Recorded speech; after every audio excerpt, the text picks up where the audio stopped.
킹덤 리빙 에브리데이 19번째 시간, 시리즈 마지막 시간입니다. 우리 지난 6개월간 우리는 산상수훈 강해를 통해서 하나님 나라의 삶에 대해서 함께 나누었습니다. 기억하십니까? 산상수훈의 이제 마지막 결론부에는 네 가지 질문으로 끝난다고 기억이 나십니까? 첫 번째가 뭐였죠? 어디로 가는가? 좁은 길인가 넓은 길인가? 우리의 방향을 묻는 질문이었습니다. 두 번째 질문은 그 길을 통해서 무엇을 열매 맺고 있는가? 그 삶의 방향이 만들어낸 어떤 삶의 증거에 관한 질문이었습니다. 세 번째는 왜 그런 결과가 나왔는가입니다. 입으로는 주여 주여를 고백하지만 실제로는 하나님의 뜻과 상관없이 살아가는 그 신앙의 근원을 묻는 질문이었습니다. 오늘은 마지막 네 번째 질문입니다. 그렇다면 어떻게 살 것인가? 아주 간단한 질문이기도 하고 심오한 질문입니다. 우리의 인생이 무너지지 않고 견고하게 세워지려면 우리는 어떻게 살아야 할 것인가에 관한 질문입니다. 네 가지 앞선 세 개의 질문에서도 등장하였던 두 사람의 대조가 오늘 본문에도 등장합니다. 한 사람은 지혜로운 사람이고 또 다른 한 사람은 어리석은 사람이라고 이야기합니다. 지혜로운 한 사람과 어리석은 한 사람이 대조되어서 등장하고 있습니다. 그런데 이 두 사람의 공통점이 있습니다. 두 사람 모두 다 무엇을 지었죠? 집을 지었습니다. 지혜로운 사람만 집을 잘 지은 것이 아니라 어리석은 사람도 집을 지었습니다. 어리석은 사람이라고 해서 집도 안 짓고 빈둥거렸다라는 이야기가 아닙니다. 우리가 평소에 생각하는 어리석은 사람 하면 어떤 이미지가 떠오릅니까? 아무런 계획도 없이 그냥 하루하루 허랑방탕하게 사는 그런 사람이 떠오릅니까? 어리석은 사람이라고 하면 우리는 나태하고 게으르고 쾌락만 쫓고 일도 안 하고 땀 흘리는 거 노력하고 수고하는 거 싫어하는 모습일 거라고 우리는 짐작합니다. 그러나 오늘 성경에서 예수님께서 묘사하는 어리석은 사람은 결코 그런 모습이 아닙니다. 어리석은 사람도 지혜로운 사람처럼 집을 지었습니다. 여러분, 집을 짓는다는 게 무슨 뜻입니까? 땀을 흘리는 것입니다. 집을 짓는다라는 것은 시간을 들이는 것이고 수고하는 것입니다. 집을 지었다라는 것은 상당히 헌신했다라는 뜻입니다. 치열한 노력이 있어야만 집을 지을 수 있습니다. 그러니까 지혜로운 사람만 집을 지은 것이 아니라 어리석은 사람도 똑같이 수고하고 노력하고 헌신해서 집을 지었습니다. 어리석은 사람 게으르지 않았습니다. 그도 인생을 대충 살지 않았습니다. 아마도 오늘날로 치자면 직장에서 최선을 다했을 것입니다. 가정을 위해서 대단한 헌신도 했을 사람입니다. 어쩌면 교회에서 헌신적으로 봉사도 했을 것입니다. 나름대로 자기 삶에 제법 괜찮은 집을 지어 올린 사람이라고 이야기하고 있습니다. 지혜로운 사람뿐만 아니라 어리석은 사람도 이렇게 수고와 노력으로 집을 세워 올렸습니다. 또한 두 사람은 모두 집을 지었을 뿐만 아니라 똑같이 하나님 말씀을 들었습니다. 저희가 읽은 본문에 의하면 두 사람 다 각기 두 번에 기록되었습니다. 하나님의 말씀을 들었다라고 이야기합니다. 두 사람 모두 주님의 말씀을 들었습니다. 한 사람만 듣고 한 사람만 듣지 않았다, 이것이 아닙니다. 둘 다 모두 다른 말씀이 아니라 주님의 말씀을 들었습니다. 어리석은 사람, 집을 잘 지어 올린 이 어리석은 사람은 하나님 말씀의 귀를 닫은 이단이나 사이비가 아닙니다. 그는 지혜로운 사람과 똑같이 예배당에 앉아서 똑같은 하나님 말씀을 들었던 사람입니다. 같은 말씀을 듣고 아마도 같이 아멘으로 화답했을 것입니다. 그러니까 지혜로운 자와 어리석은 자 둘 다 열심히 수고와 노력을 해서 집을 지었습니다. 그리고 둘 다 똑같이 주님의 말씀을 들었던 사람들입니다. 자, 그렇다면 두 사람의 차이점이 무엇일까요? 뭐가 다릅니까? 지혜로운 자는 어디 위에 집을 지었죠? 처음 듣는 이야기예요. 반석 위에 집을 짓습니다. 어리석은 자는 어디에 집을 지었다고요? 모래 위에 집을 지었습니다. 반석과 모래 위에 집을 지었다라는 것을 우리가 느끼기에는 엄청난 차이처럼 느껴질 수 있습니다. 그런데 당시 상황을 고려하면 그렇게 큰 차이점으로 여겨지지 않는 환경입니다. 이스라엘 지형을 생각해 보면요, 주님이 지금 말씀하신 모래는 우리가 흔히 알고 있는 해변의 백사장이 아닙니다. 이 팔레스타인 지형의 독특한 이 와디라는 지형을 의미합니다. 매우 단단하고 아주 평평한 땅을 와디라고 합니다. 그 땅은 바닥이 바위처럼 딱딱하게 굳어 있는 땅입니다. 그러니까 백사정처럼 바람에 흩날리는 모래를 뜻하는 것이 아닙니다. 매우 평평하고 단단해 보이고 당장 집을 짓기에 너무나 완벽한 장소처럼 보입니다. 그래서 굳이 집을 짓기 위해서 바위산까지 올라가서 곡괭이로 바위를 깨고 반석에 집을 짓는 것에 비해서 이 와디라는 곳에, 이 모래 위에 집을 지을 기초 공사를 하게 되면 가장 효율적이고 빠르고 안전하게 집을 지을 수 있을 것이라고 생각됩니다. 그러니까 집을 짓는 이 기초가 겉으로 보기에는 외형상 모래 위나 반석 위나 모두 똑같이 안전해 보인다는 것입니다. 반석이나 모래나 둘 다 똑같이 안전하다라는 뜻이 아니라 둘 다 똑같이 안전해 보인다라는 뜻입니다. 안전하다는 것이 아니라 안전해 보입니다. 둘 다 단단하기 때문에, 둘 다 평평하기 때문에 평소에는 아무 문제 없어 보이는 것입니다. 어리석은 사람, 지혜로운 사람 둘 다 똑같이 집을 지었습니다. 그리고 무엇을 들었죠? 동일하게 하나님 말씀을 들었습니다. 그리고 그들이 집을 지어 올린 그 기초도 외형상 똑같이 반석이나 이 모래나 안전해 보입니다. 자, 그럼 이 두 사람의 운명을 하늘과 땅 차이로 갈라놓은 결정적인 차이가 무엇일까요? 오늘 본문에 보면 두 사람 모두 인생의 거대한 폭풍을 맞이합니다. 한글 성경, 원어 성경 모두 완벽하게 같은 문장 두 번을 기록합니다. 비가 내리고 창수가 나고, 창수는 홍수를 뜻합니다. 바람이 불어 그 집에 부딪혔다고 이야기합니다. 반석 위에 지은 집이나 모래 위에 지은 집이나 동일하게 비가 내리고 창수가 나고 바람이 불어서 그 집에 부딪힙니다. 지혜로운 사람과 어리석은 사람, 모래 위에 지은 집, 반석 위에 지은 집, 두 사람 모두, 두 집 모두 폭풍을 맞이하게 되었습니다. 여러분, 신앙생활 엉망으로 하는 사람이 폭풍 맞아야 되는 건 아닙니까? 죄를 지으면 그 죄에 대한 벌로 폭풍을 맞아야 되는 사람은 어리석은 사람, 모래의 집을 지은 사람, 이런 사람이 풍랑 맞아야 되는 거 아닙니까? 어리석은 사람이 지은 그 모래 위에 그 집에만 비가 내리고 홍수가 나고 바람이 불어 닥쳐야 하는 게 우리의 바람이잖아요.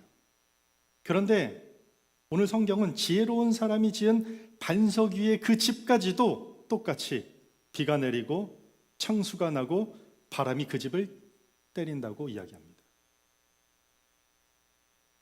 당시 바리새인들과 서기관들은 율법을 잘 지키고 종교적으로 경건하면 하나님께서 인생의 폭풍으로부터 우리를 보호해 주실 것이야 라고 믿었습니다. 그게 잘못된 착각이었던 거죠. 내가 이만큼 무언가를 하면 하나님이 내 인생에 풍랑, 비바람 전혀 맞지 않도록 나를 보호해 주실 것이야 라는 착각이었다라는 것이죠. 오늘날 우리 그리스도인들도 흔히 이런 것들을 오해하고 착각합니다. 믿음대로 행하면 폭풍우를 피할 수 있을 것이라고 생각합니다.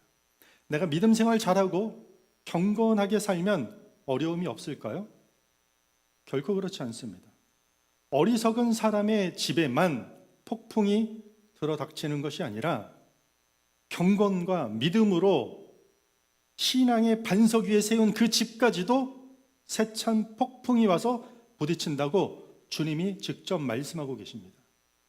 구약 성경에 욥에 대해서 여러분들 들어보셨습니까? 욥은 그 누구보다, 당대 그 누구보다도 의롭게 살았습니다. 하나님께서 그를 뭐라고 이야기하시냐? 그는 온전하고 정직하여 하나님을 경외하며 악에서 떠난 자라고 그의 신앙을 아주 크게 인정해 주셨습니다. 그런데 욥기를 읽어보면 어떻습니까? 욥의 삶에 엄청난 폭풍이 닥쳐왔습니다.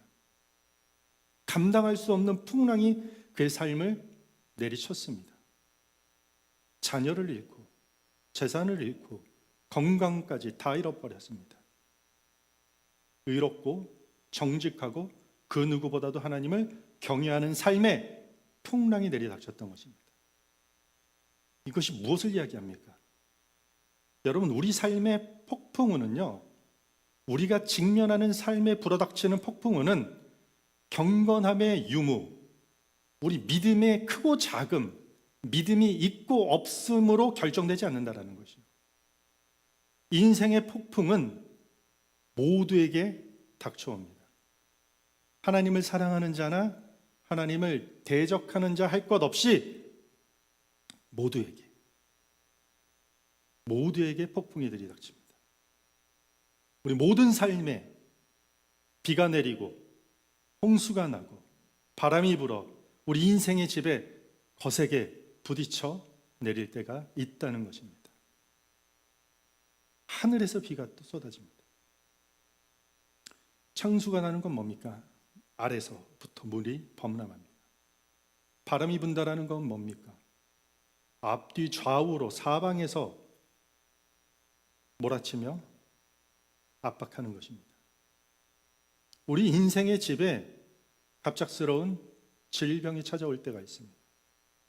우리가 안전하게 세웠다라고 생각하는 우리의 인생의 집에 예상치 못한 상실이 찾아오고 경제적 어려움이 불어닥치고 감당하기 어려운 관계적 파괴가 우리의 삶을 때릴 때가 있습니다. 우리의 믿음과 경건함이 이러한 폭풍우가 밀어닥치는 것 자체를 막아주지 못합니다. 아니, 하나님께서는 지혜로운 자가 지은 집이라고 해서 그 폭풍을 피하게 하거나 멈추게 하지 않으신다라는 것이. 참담합니까? 두 사람 모두 땀을 흘려 수고하며 집을 지었습니다. 그리고 두 사람 모두 아마도 동일한 장소에서 하나님 말씀을 들었던 것입니다. 그리고 모래 위나 반석이 모두 다 단단하고 튼튼해 보여서 거기에다가 제법 괜찮은 삶의 내 인생의 집을 다 수고하면서 세워 올렸습니다. 그런데 두 사람 모두 다 폭풍우를 맞게 됩니다. 비가 내리고 창수가 나고 바람이 불어오면 그때부터 상황이 극명하게 달라집니다. 모래의 집이 어떻습니까? 27절입니다. 여러분들이 한번 읽겠습니다. 시작.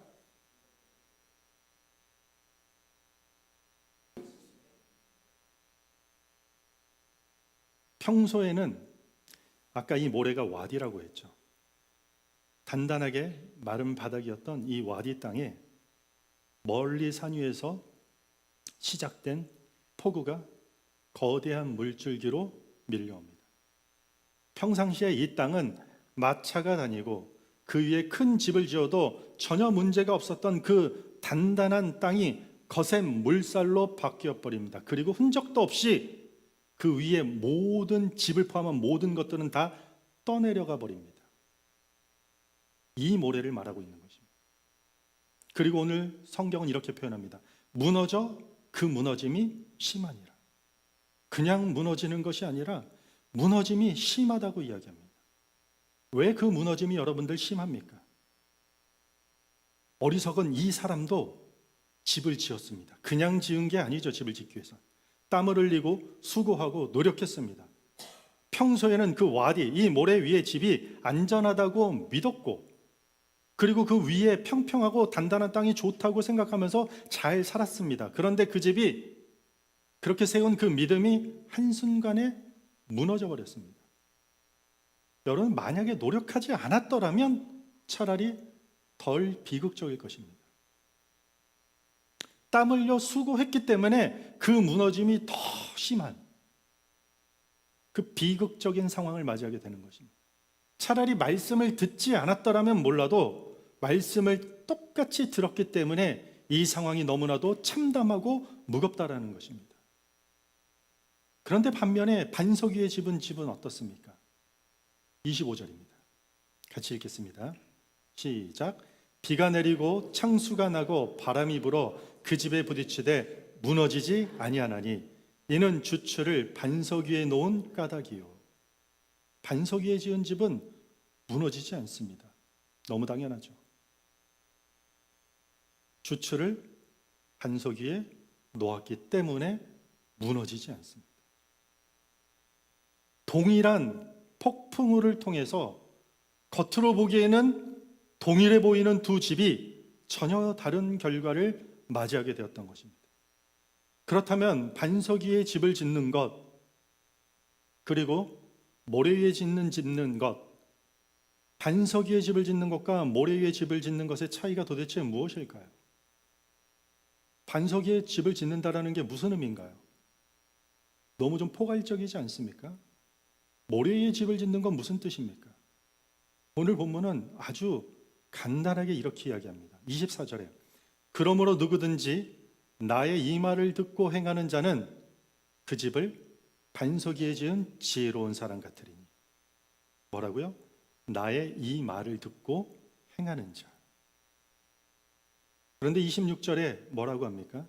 나의 이 말을 듣고 행하지 아니하는 자는 그 집을 모래 위에 지은 어리석은 사람 같으리니.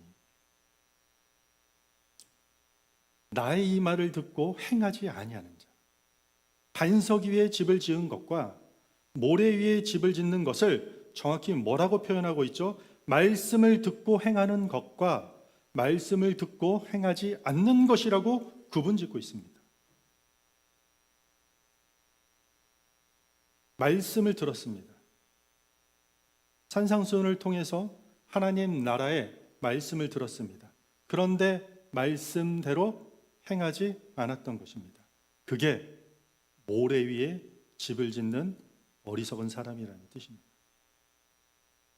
아는 것과 사는 것의 괴리가 클수록 모래 위에 집을 짓는 것입니다.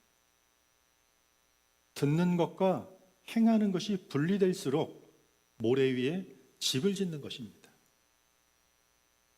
찬양을 듣습니다. 우리는 말씀도 듣습니다. 그래서 어떤 분들은 많이 들어서 아는 것도 많고 자주 들어서 감동도 은혜도 많습니다. 그러나 들은 대로 행하지 않는 경우도 많습니다.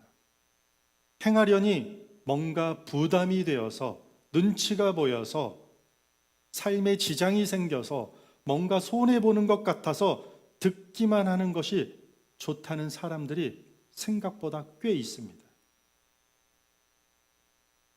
하나님 말씀 들으면서 이렇습니다. 그래, 저런 못된 인간들이 들으면 딱 좋은 말씀이네 하면서 그 말씀을 타인에게 적용합니다.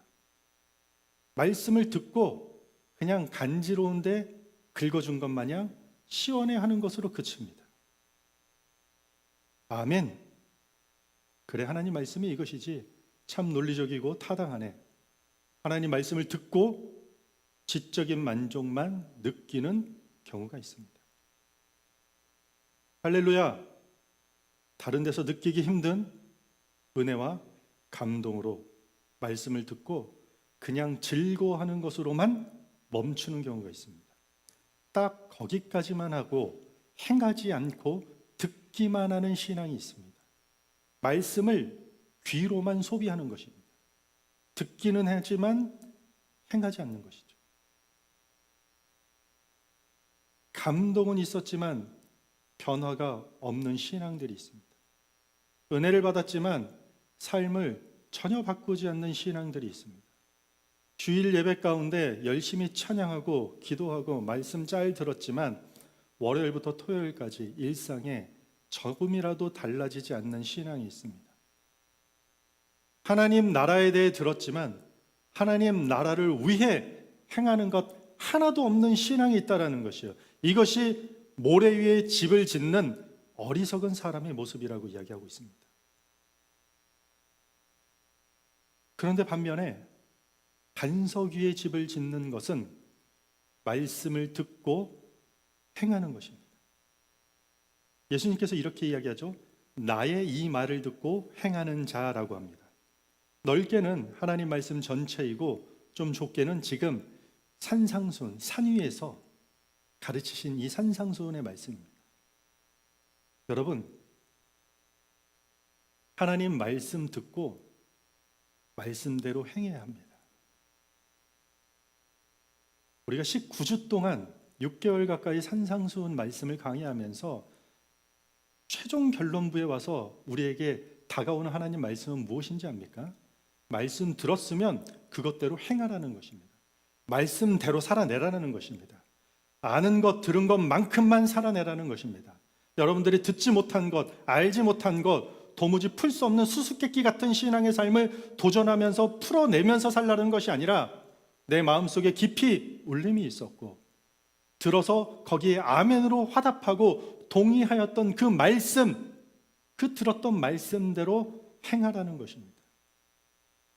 우리는 말씀대로 살아야 합니다.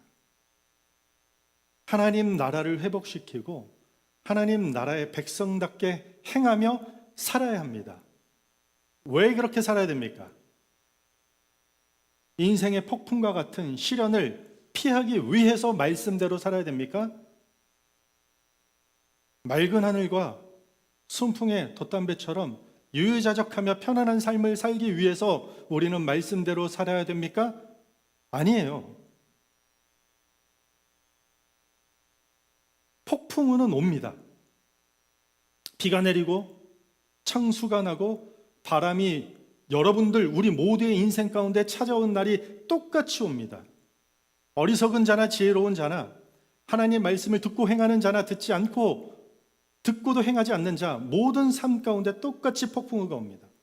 우리는 폭풍우를 정면으로 맞이하게 될 것입니다. 그러나 폭풍우 속에서도 무너지지 않기 위해서입니다. 왜 말씀을 듣고 행하는 자의 삶을 살아야 됩니까? 우리 모두가 맞이하게 될 그 풍랑 속에서도 무너지지 않고 굳건하게 세우기 위한 것이 하나님의 섭리고 하나님이 우리를 통해서 하실 삶의 목적이기 때문입니다. 인생의 대단한 집이라고 쌓아올린 집들이 무너지는 그 순간에 말씀을 듣고 행하였던 그 성도의 삶의 집은 절대로 무너지지 않습니다. 절대로 무너져 내리지 않게 하실 것입니다. 우리 삶의 반석 되신 예수 그리스도께서 결국엔 우리의 인생의 기초를 하나님께서 완전하게 꽉 붙잡고 그 거친 폭풍 한가운데서 우리와 끝까지 동행해 주실 것이기 때문입니다. 반석 위에 섰다라는 것은 폭풍 속에서도 주님의 손을 굳게 잡았다라는 뜻입니다. 그 세찬 비바람에도 우리를 무너뜨리지 않게 굳건하게 세워주실 것이라는 약속을 산상수훈 마지막에 하고 계신 것입니다. 세상의 눈에는 때론 우리가 세운 집들이 보잘것없고 그렇게 화려하지 않고 초라해 보이는 그러한 집이라 할지라도 말씀대로 살아내며 세운 그 집이라면 비가 내리고 창수가 나고 바람이 불어 우리의 집을 위협하는 상황에 부딪힌다 할지라도 무너지지 않게 할 것이라는 것입니다. 하나님이 우리와 함께 동행하시고 그 모두가 무너지는 자리에서 하나님을 거부하는 세상의 모든 사람들이 무너져 내리고 그 무너짐이 심한 상황 속에서도 우리의 인생을 결코 무너뜨리지 않겠다라는 하나님의 선포인 것입니다. 이 산상수훈의 말씀을 직접 들었던 당시 산 위에 모였던 제자들을 상상해 보십시오. 우리는 이 이야기 이후에 어떤 사건이 일어난지 잘 알고 있습니다. 지금 산 위에서 이 모든 사람들은 그 주님의 말씀에 깊은 은혜와 감동을 받았습니다. 그러나 이제 산에 계속 머무는 것이 아니라 산에서 내려와서 치열하고 평범한 일상으로 현실로 돌아가야만 했습니다. 그리고 얼마 지나지 않아서 그들의 인생에 거대한 폭풍이 들이닥칩니다. 그게 뭐죠? 예수님께서 십자가에 달리시는 십자가라는 폭풍을 예수의 제자들이 정면으로 맞게 됩니다. 그때 어떻게 됩니까? 세상의 성공과 자신의 야망이라는 모래 위에 집을 지었던 제자들은 모두 비참하게 무너지고 도망치고 말았습니다. 그러나 십자가의 사랑과 주님의 부활을 경험한 제자들이 깨닫고 변화됩니다. 예수 그리스도라는 영원한 반석 위에 서야 함을 뼈저리게 깨닫게 됩니다. 그 반석 위에 굳게 섰을 때 예수의 제자들은 로마의 핍박, 죽음을 위협하는 순교라는 거대한 폭풍우 속에서도 결코 무너지지 않는 교회를 세워낼 수 있었던 것입니다. 우리가 믿음의 선진들로부터 받은 그 믿음의 그 코어가 무엇입니까? 폭풍 속에서도 하나님과 동행하는 그 은혜를 경험하는 것을 우리는 믿음의 유산으로 받았습니다. 교회는 그렇게 이어져 가는 것입니다. 신앙은 그렇게 전수되는 것입니다. 우리의 믿음은 그렇게 전달되는 것입니다. 우리가 대단한 일을 하거나 우리가 대단한 화려한 거창한 것들을 이뤄서 믿음이 전달되지 않습니다.